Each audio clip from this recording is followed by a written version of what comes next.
Hello kids, welcome to my new class. आज हम करेंगे साउंड ऑफ ई। पिछली वीडियो मैंने आपको साउंड ऑफ ए के बारे में बताया था।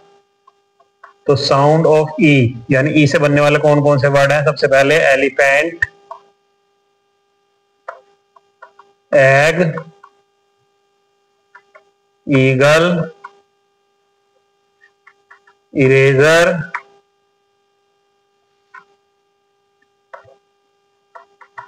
फिंगर, लेग, बेल,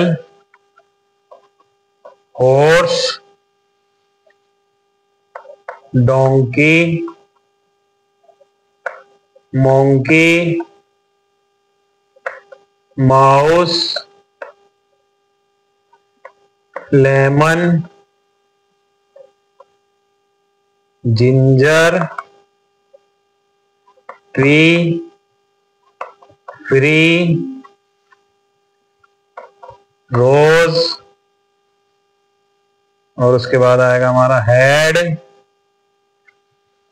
नेक्स्ट है हमारा डैन, नोज,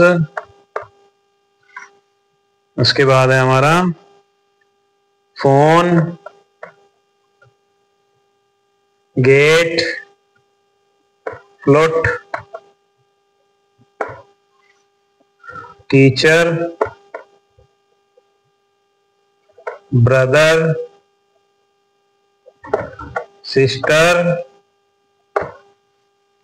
स्नेक,